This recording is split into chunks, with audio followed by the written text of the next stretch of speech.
Hello दोस्तों, कैसे हैं आप लोग। चलिए नंबर सिस्टम की सीरीज को आगे बढ़ाते हुए आज हम बात करते हैं सेट नंबर 4 की। इस सेट में आपको कुल मिलाकर क्वेश्चन नंबर 32 से लेके 41 तक की बात करेंगे। तो चलिए शुरू करते हैं। तो पहला नंबर क्वेश्चन कहता है कि श्रृंखला 12 इतना में दसवीं संख्या क्या होगी। तो ये सबसे सिंपल क्वेश्चन है। इसका फॉर्मूला होता है कि ए एन बराबर A plus N minus one into D, जिसमें ए क्या है तो ये प्रथम पद है, एन क्या है नंबर ऑफ टर्म्स है, यही हमें निकालना है, और डी क्या है कॉमन डिफरेंस। तो जिसमें सबसे प्रथम पद क्या हो गया, हम इसमें हो जाएगा, मेरा प्रथम पद हो जाएगा ए बराबर 12। कॉमन डिफरेंस कितना है तो 7 है कॉमन डिफरेंस। तो चलिए रखते हैं। तो 10वां पद कर रहा है तो ए 10 इजकल टू कितना हो जाएगा 12 प्लस 9 इंटू डी कितना है कॉमन डिफरेंस 7।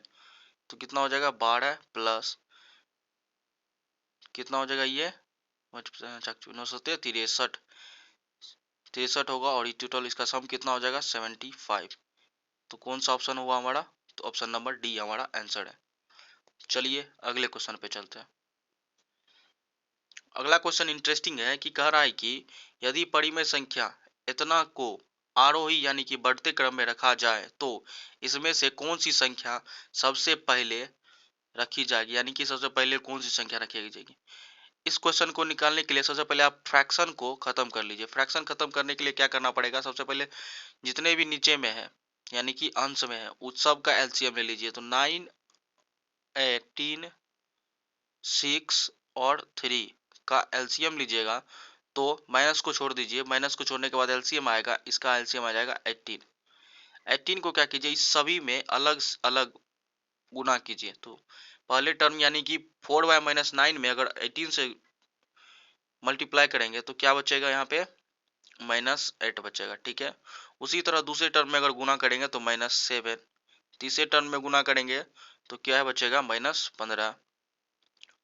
चौथे टर्म में करेंगे तो क्या होगा माइनस कितना आ जाएगा 6, 6 दूना 12, 12 आ जाएगा। अब अगर आपको एक चीज पता होना चाहिए, और ये पता होगा ही कि माइनस के केस में जो सबसे बड़ा अंक होता है वही सबसे छोटा होता है। और आरोही क्रम क्या होता है कि जो आरोही क्रम तो छोटे से लेके छोटे से बड़े तक की बड़े बड़े की ओर जाता है।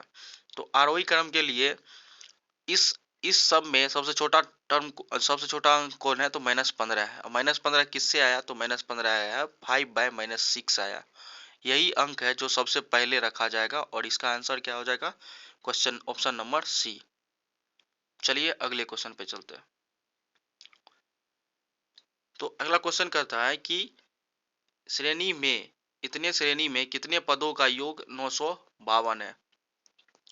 तो सबसे पहले हम क्या करें, तो इस श्रेणी में बोल रहा है कि कितने पदों का योग 952 है। तो पहले श्रेणी लिखे 7, 14, 21, 28, ई मान लीजिए कि यहाँ से एन तक गया, और इसका योग कितना है 952।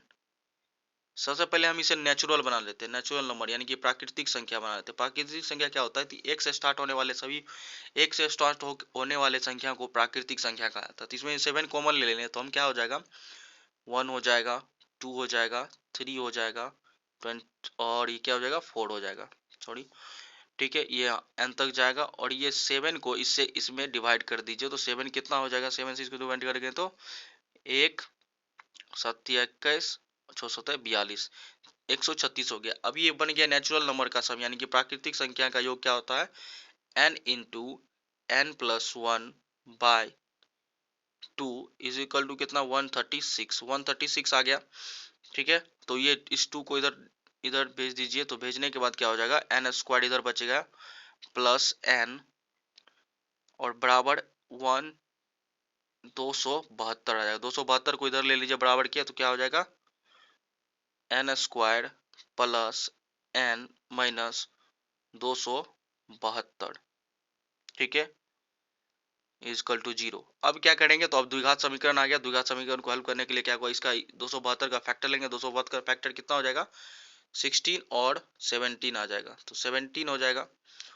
और यहाँ पे क्या होना चाहिए, तो प्लस होना चाहिए, तो क्या हो जाएगा, n square plus 17n minus 16n minus 272 is equal to 0। तो अगले इसको रफ करते हैं, आगे अगले थी में इसको बनाते हैं, ठीक है। चलिए रफ करते हैं।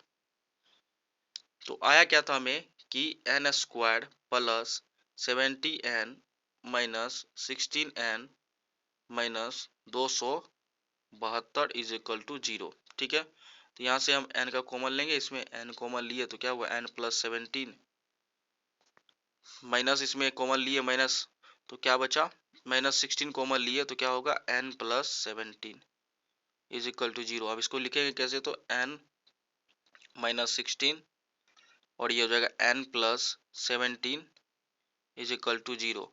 और एक चीज पता होना चाहिए कि पद यानी कि नंबर ऑफ टर्म्स कभी भी माइनस में नहीं होता, तो हमारा आंसर ये नहीं होगा। हमारा आंसर क्या होगा कि n माइनस 16 बराबर 0 और n बराबर क्या आ जाएगा, n बराबर 16 आ जाएगा। ऑप्शन नंबर ए हमारा आंसर हो जाएगा। होप कि आपको समझ आया हो। चलिए अगले क्वेश्चन पे चलते हैं। अगला क्वेश्चन बहुत ही इंपॉर्टेंट है कि मतलब कि दो क्रमानुगत संख्या ज्ञात कीजिए जिसके पहले अंक का 3 गुना दूसरे अंक के 2 गुने से 5 अधिक। तो सबसे पहले संख्या ले लीजिए, x ले लें और x प्लस 1 ले लिए, ठीक है।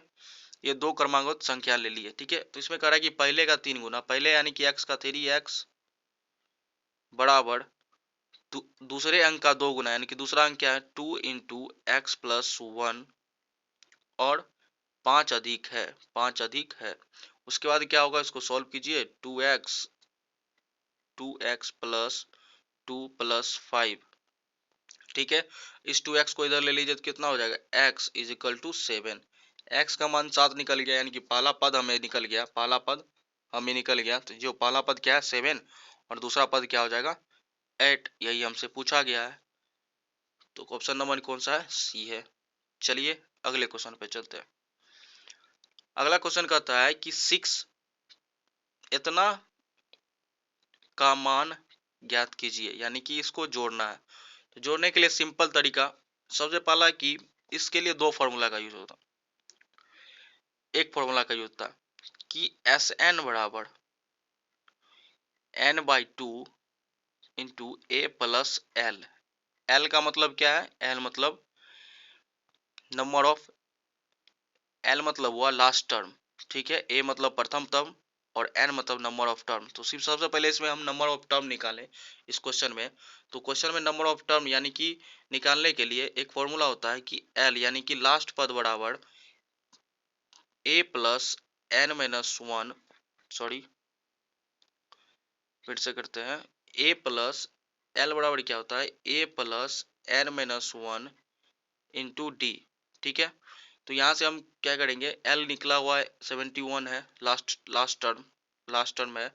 ए कितना है 6 है, प्लस एन माइनस 1 निकालना है और डी कितना है, कॉमन डिफरेंस कितना है इसका, तो कॉमन डिफरेंस है 5। इसको 6 को इधर इधर अगर करे तो 65 आया यहाँ पे, और एन माइनस 1 इंटू 5 से इसको काटे तो 13 मर्त में जाएगा, और एन माइनस 1 बराबर कितना हुआ 13। तो एन बराबर कितना हुआ, एन बराबर हो गया 14 हो गया, एन का मान निकल गया। तो वो फॉर्मूला है, उस फॉर्मूला पे हम इसका सम निकाल लेते हैं। तो सम बराबर क्या हो जाएगा, एस एन बराबर हो जाएगा n by 2 into a plus l, यानी कि लास्ट टर्म।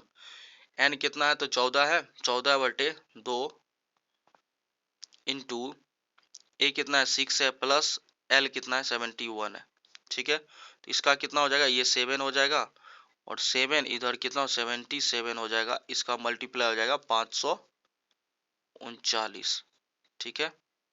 ठीक, चलिए तो ऑप्शन नंबर कौन सा हो गया हमारा, ए हो गया। तो चलिए अगले क्वेश्चन पे चलते हैं। अगला क्वेश्चन सेम उसी टाइप से है कि समांतर यदि इतना एक समांतर श्रेणी में हो तो 12वां पद ज्ञात कीजिए। तो वही है A12 इजकल टू क्या होगा, ए यानी कि 11 plus n minus 1 into D कितना हो जाएगा, डी 6 हो जाएगा 6। तो सॉरी, एक मिनट, क्या है, A N equal to A, क्या होता है, A plus N minus 1 into D होता है, ठीक है। तो A11 निकालना, A12 निकालना है हमें, तो क्या हो जाएगा, A यानी कि 11 प्लस ये कितना हो जाएगा 11 इंटू कॉमन डिफरेंस कितना है तो 6, तो क्या हो जाएगा 11 प्लस 66 इज इक्वल टू कितना 77 है, हमारा आंसर हो जाएगा। ठीक है, चलिए अगले क्वेश्चन पे चलते हैं। तो अगला क्वेश्चन कर रहा है कि निम्नलिखित में से कौन सी संख्या अभाज्य है। अभाज्य कहने का मतलब क्या होता है कि वह संख्या जो खुद से कटे और एक से कटे, उसी को अभाज्य संख्या कहा जाता है। तो चलिए चेक करते हैं। सबसे पहले इसमें डिविजिबिलिटी रूल लगाते हैं, 3 का डिविजिबिलिटी रूल चेक करते हैं। 2 से तो कोई जाएगा नहीं, 3 से देखते हैं। तो 7 दूनी 9, 3 12, 12 आता है, ये 3 से चल जाएगा तो ये नहीं होगा। 4 3 7 2 9, 9 भी क्या होता है 3 से चल जाएगा तो ये नहीं होगा। और ये देखिए सी नंबर ऑप्शन अगर चेक करें आप, तो इसमें क्या है कि 253 ये 11 से चल जाएगा, और ये हमारा ए हमारा ऑप्शन होगा, यानी कि आंसर होगा। चलिए अगले क्वेश्चन पे चलते हैं। अगला क्वेश्चन कहता है कि 2 अंकों की सबसे बड़ी अभाज्य संख्या ज्ञात कीजिए। तो 2 अंक यानी कि 2 अंक कितना तक रहता है, लास्ट, सबसे लास्ट का 2 अंक कितना होता है 99। 99 अभाज्य संख्या है तो नहीं है। 98 अभाज्य संख्या है तो नहीं है। 97 अभाज्य संख्या है तो नहीं है। 89 अभाज्य संख्या है, 97 अभाज्य संख्या है कि नहीं, 9391, 97 अभाज्य संख्या है, तो यही हमारा आंसर हो जाएगा। ठीक है, चलिए अगले क्वेश्चन पे चलते हैं। इसमें कह रहा है कि सबसे छोटी अभाज्य संख्या, और सबसे छोटी अभाज्य संख्या कौन होती है, 2 होती है, और जीरो को छोड़कर, तो जीरो छोड़ दीजिए यहाँ पे, ठीक। तो और किसी भी पूर्ण संख्या का गुणनफल क्या होगा, तो सबसे छोटी अभाज्य संख्या 2, और किसी भी पूर्ण संख्या का, तो 2 गुना पूर्ण संख्या, यही पूछ रहा है, 2 गुना पूर्ण संख्या का गुणनफल क्या होगा, तो हमेशा सम होगा। 2 क्या होता है, सम संख्या होता है। चलिए अगले क्वेश्चन पे चलते हैं। अगला क्वेश्चन कह रहा है कि 50 और 80 के बीच में की अभाज्य संख्याओं का योग ज्ञात करिए। सबसे पहला बात तो 50 और 80 के बीच का अभाज्य संख्या को आपको पता होना चाहिए। 50 है अभाज्य संख्या, नहीं है। 51 है, नहीं है। 52 है, नहीं है। 53 है, 53 है, ठीक है। 54 नहीं है, 55 नहीं है, 56 नहीं है, 57 नहीं है, 58 नहीं है, 59 नहीं है, इसी तरह 61 नहीं है, 61 है, 67 है, 71 है, और 73 है, और 79 है। इसको आपको ये निकालना ही पड़ेगा कि कितना है, और इस सब का सम हो जाएगा आपको 463। सोच के निकालना ही पड़ेगा इस सब को। चलिए अगले क्वेश्चन पे चलते हैं। ऑप्शन नंबर इसका कौन सा आंसर, सी ऑप्शन नंबर। तो ये हमारा लास्ट क्वेश्चन था। तो देखने के लिए थैंक यू सो मच। कृपया लाइक, सब्सक्राइब और बेल आइकन बटन दबाएं। Thank you so much.